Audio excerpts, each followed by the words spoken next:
What if the person you built your entire world with suddenly became a stranger? The metallic ping of a new voicemail startled me, pulling me from the humdrum of my evening commute. I was parked outside our suburban home, delaying the inevitable rush hour angst, when the automated voice announced, "One new message." It wasn't my usual reminder from the dry cleaner or a client. It was her, Clara. Her voice, calm, almost too casual, echoed through the car's speakers. "Yeah, he's in the atelier. I'll make this quick. You know the crazy part? If I had to do it all over again, I'd never choose him. Not even once. I feel nothing. Just a hollow space. Stuck. I know how that sounds, but I don't care anymore." My hands, usually steady on the steering wheel, tightened. I played it 7 times, each repetition chipping away at my composure. That's when the chill truly set in. She hadn't called me. She had called him. And by some cruel digital misstep, or maybe just clumsy fingers, that intimate confession had landed on my phone. She hadn't even used my name. Not Elian, not Eli, just he. It felt like an erasure, a silent declaration that I wasn't even significant enough to be named in her private thoughts. That night I didn't unleash a torrent of questions, no demands for explanations, no furious accusations. I didn't crumble, didn't rage.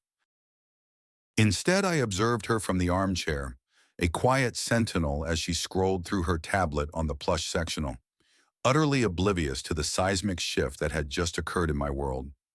I studied Clara, the woman I'd devoted 14 years to, as a man might study a meticulously crafted sculpture he once adored, only to discover it was a brilliant, beautiful fake. The form was familiar, but the soul was gone.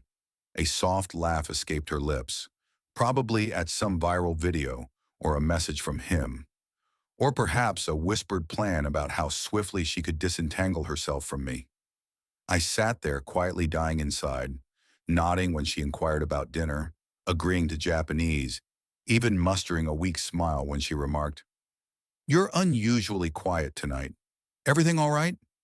And I murmured, "Yeah, because what else can you say when you've just been deleted from someone's narrative?" Sleep was a distant luxury that night. I lay beside her, eyes wide open, counting the seconds between her steady breaths, a chilling realization settling in. I had been this alone for years.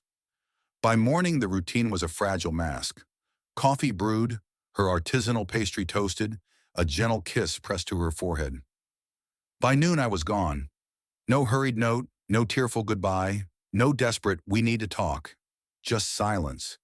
The same silence she had perfected over the years, a language I had finally learned to speak back. I didn't delude myself into expecting a dramatic pursuit, no cinematic airport plea, no tear-streaked confession, but a flicker of hope remained. Surely she would notice my absence, a frantic call, a text asking why.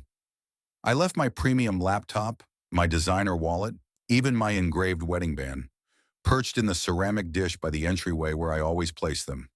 I took no clothes, just my apartment keys, my fully charged phone, and the last tattered remnants of my pride.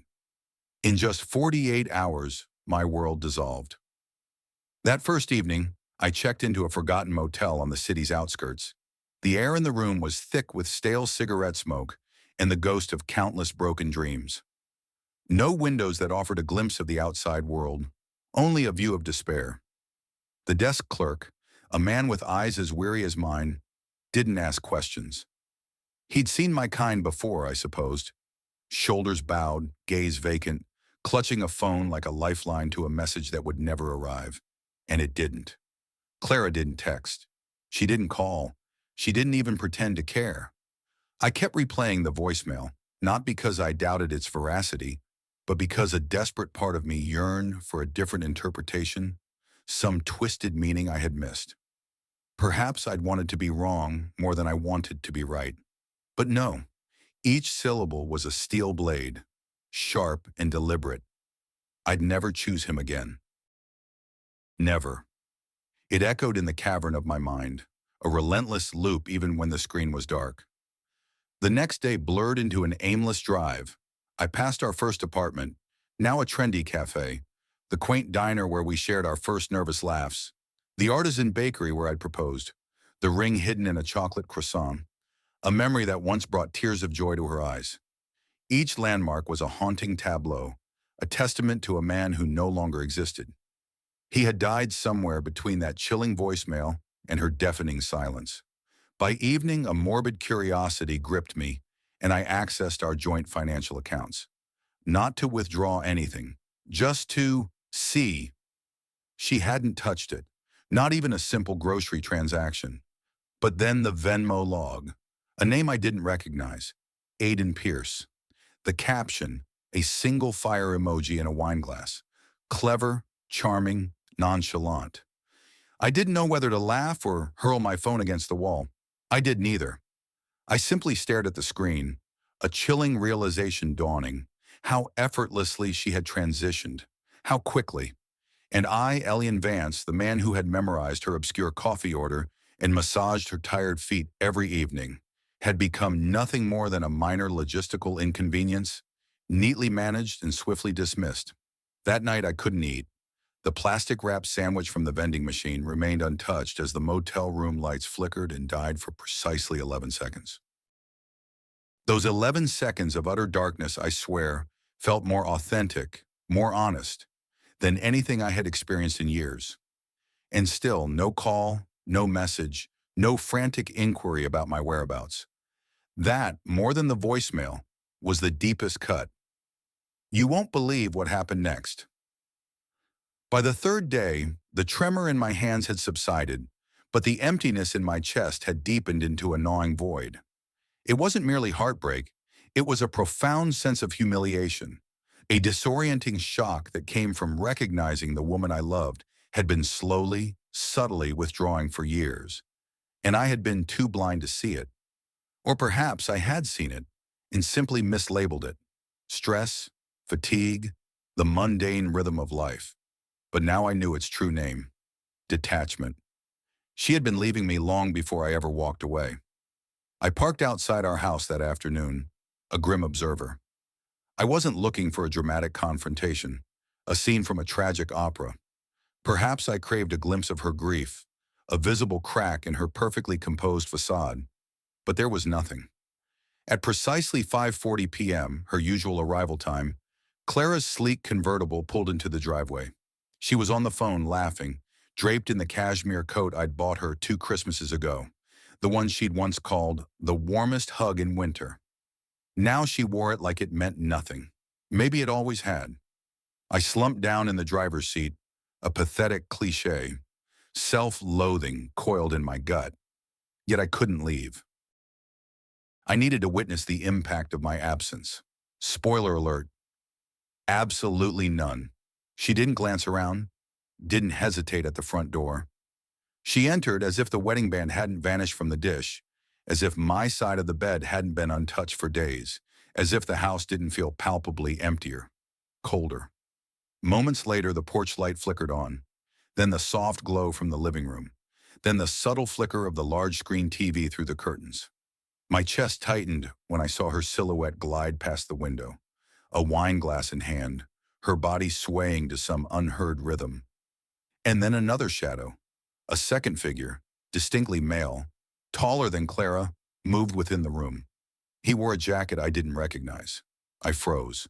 My mind raced, grasping for explanations. Her brother, a co-worker, a neighbor. But no one brings 2 wine glasses into the living room with a brother.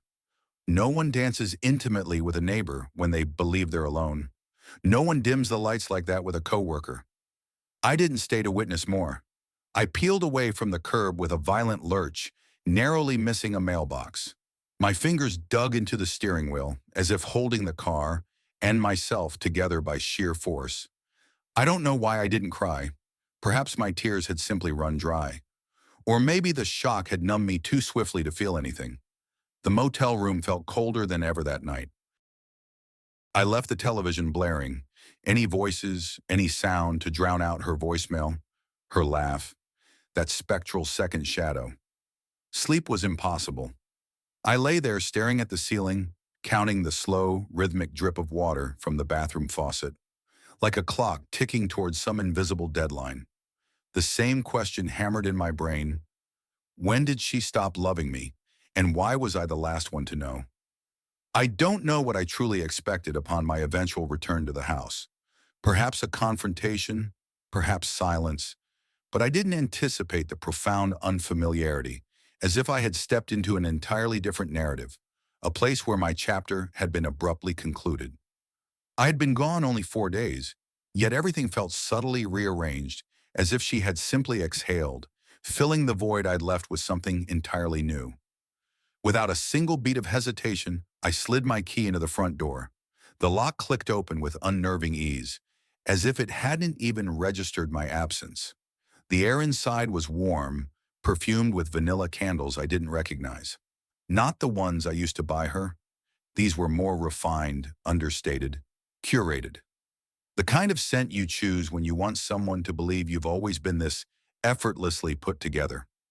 A new art book lay on the coffee table. The throw blanket on the sectional was different.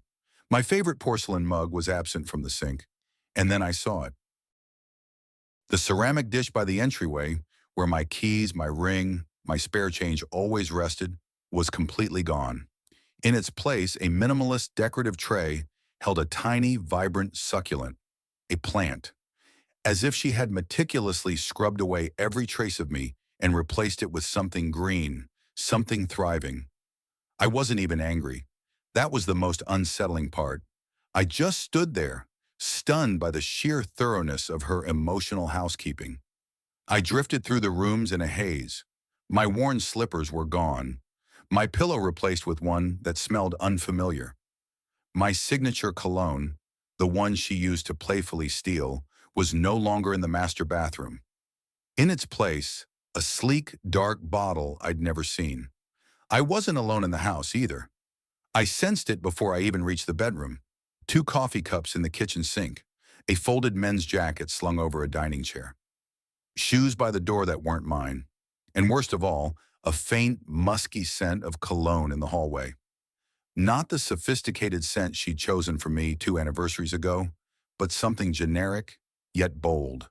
Not subtle, like me, assertive. The kind of scent that fills a room without permission. I didn't enter the bedroom. I didn't need to. Instead, I walked to the garage where I kept a few old boxes, yearbooks, faded photographs, my father's journals, and the shoebox filled with the letters Clara had written me when we were still just dating. I didn't know what I was searching for. Perhaps proof that the love had once been real, or something to convince me I wasn't imagining all of it. The box was still there, but the letters were gone. Every single one. In their place, a single folded note in her familiar handwriting. It was brief, brutally so. You left, so I let you stay gone. Don't make this harder than it has to be. That was it, not even a signature. I sat in the cold garage for what felt like an eternity. I didn't cry. I didn't scream. I just stared at that note until the ink blurred, and the paper seemed to fold itself in my hand, as if trying to vanish. That's when the profound realization struck me. I hadn't come home. I had returned to a carefully curated museum of the man I used to be, and everything I had meticulously built here, everything I believed was mine, had already been recurated into someone else's life. So I did what ghosts do. I left. The cold truth will shock you. The next morning, I walked out of that house for the second time, this time for good. I found myself parked outside a hardware store. No memory of the journey there. The radio was off. My phone, dead. Sleep had eluded me, but it didn't matter. My body moved on autopilot, my mind lost in a quieter, colder place, a place where every version of Clara I had loved was already buried.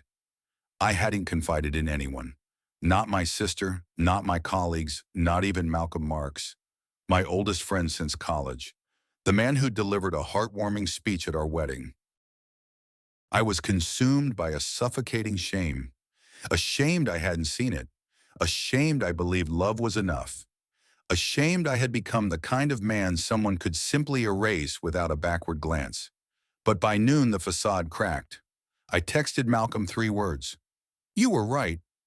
He didn't respond immediately, but when he did, the reply arrived so fast it felt like he'd been waiting years to send it. Where are you? I sent him the address. 30 minutes later, he pulled up, a bag of greasy takeout in hand, his face a complex mask of concern and anger. We sat in the front seat of his car, eating in silence until I finally articulated the unspeakable. She's with someone else. He didn't ask how I knew. Perhaps he'd always suspected. He just nodded slowly, a low damn man escaping his lips, a sound akin to a prayer. I think that was the first time I allowed the silence to settle without trying to fill it. I just sat there, chewing a cold burger, fighting the urge to vomit every memory we'd woven into that house. Then he spoke, his words twisting my stomach into knots. Remember last summer? That night at Nico's bar, when she left early? I saw her get into someone else's car. I stared at him. You never told me that. He shrugged, the admission clearly painful. You looked happy. I figured if something was going on, you'd know. Or she'd come clean. Come clean. What a bitter joke. Clara didn't come clean. She curated the truth. She sculpted it, edited it, polished it into a plausible narrative she could wear without guilt. Her lies weren't impulsive. They were meticulously rehearsed, waiting for the perfect moment to cast me as the absent, forgettable husband. After Malcolm left, I remained in my car for hours. At one point, I pulled out my phone, opened our old digital album, and just stared. There was a photo of us by Lake Tahoe, her head resting on my chest, both of us grinning as if the world couldn't touch us. I remembered that day vividly. She was cold and I'd wrapped my jacket around her. She'd whispered, "I feel so safe with you." That memory used to be a source of warmth. Now it felt staged, as if she'd uttered those words not because they were true, but because they were easy. Eventually, I drove back to the motel. The front desk clerk offered no surprise. Men like me were a common sight here, perhaps. Guys with bare ring fingers and too much silence in their eyes. I checked into a different room. The thought of staying in the same one was unbearable. That night, I lay on a bed that wasn't mine, in a place that wasn't home, thinking of a woman who no longer existed, and a terrifying realization dawned. I wasn't grieving the loss of my wife. I was grieving the loss of an illusion. 3 days after Malcolm's visit, I returned to the house, not out of lingering hope, but necessity. I still needed to retrieve some legal documents and old tax files from the upstairs study closet. I convinced myself it was merely paperwork, just signatures.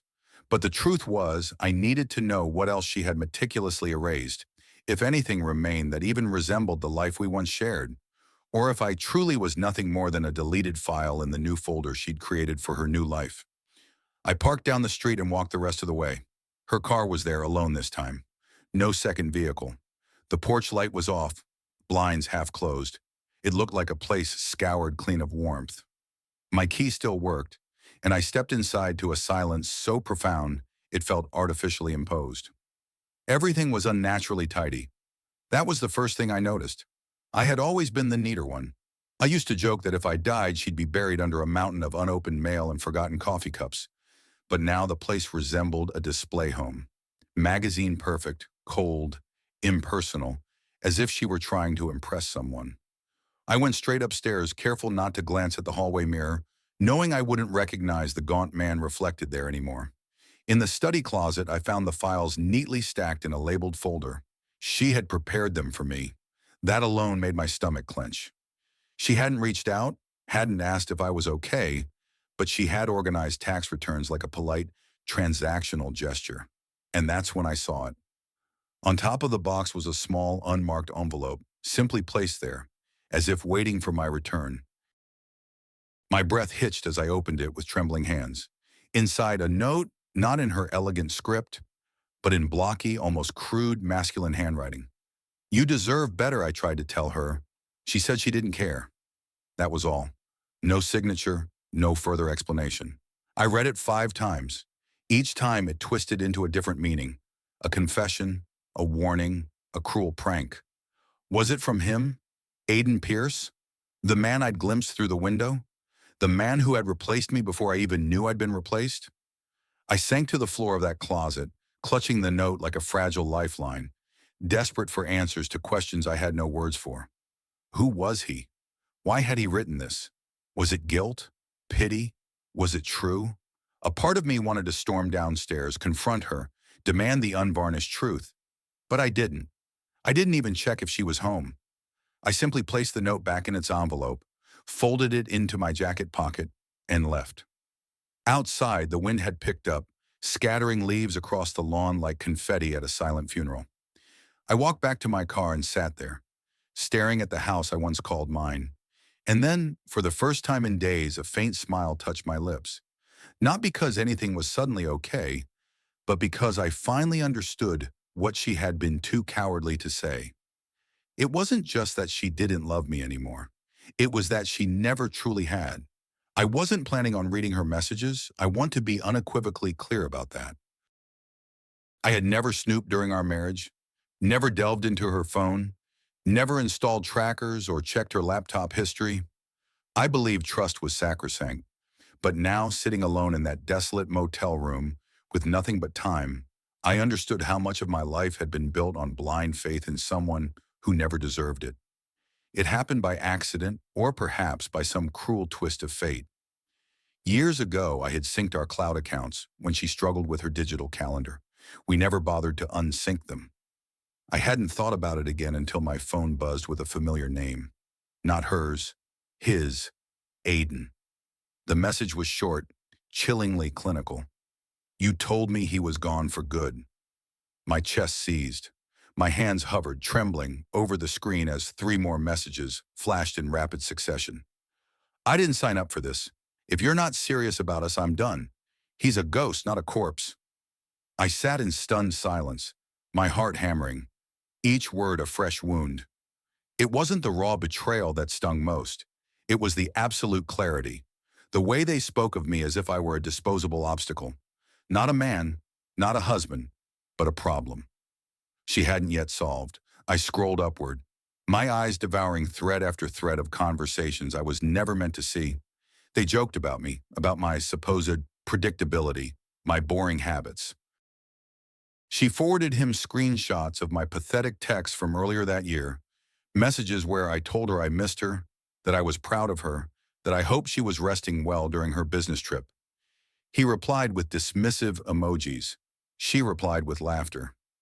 There were photos, some from our house, some from sleek hotel rooms, Clara in delicate lingerie. And in one, she was wearing my old oversized college hoodie, posing in our bed for him, as if she wished to wear my life while handing it over to another. And amidst the deluge of images and messages, one sentence stood out, a single line she had sent a week before I left. He'll figure it out eventually, but I just need a little more time. Here's the shocking truth no one tells you about betrayal. That was the moment I knew. She had never planned to come clean, never intended to apologize. She had been managing my exit like a cold business transaction, waiting for the optimal conditions, minimizing personal risk, treating my heart as something to be pawned off once she upgraded to whatever came next. A wave of nausea washed over me. I threw the phone onto the rumpled bed, stood, and paced the small room like a caged animal. My thoughts raged, not for revenge, that wasn't my nature, but because I couldn't fathom ever calling this woman my wife. I couldn't believe I had kissed the lips that whispered such intricate lies, that I had held the hands that typed out my humiliation in a series of trivial emojis. And yet a part of me still wished for her to hurt, not violently, not publicly, but privately, profoundly, quietly, in the exact way she had shattered me. I wanted her to wonder where I had gone, to search her inbox for a goodbye that never came, to awaken one morning and realize the silence she once celebrated had finally become permanent. I sat back down, staring at the phone.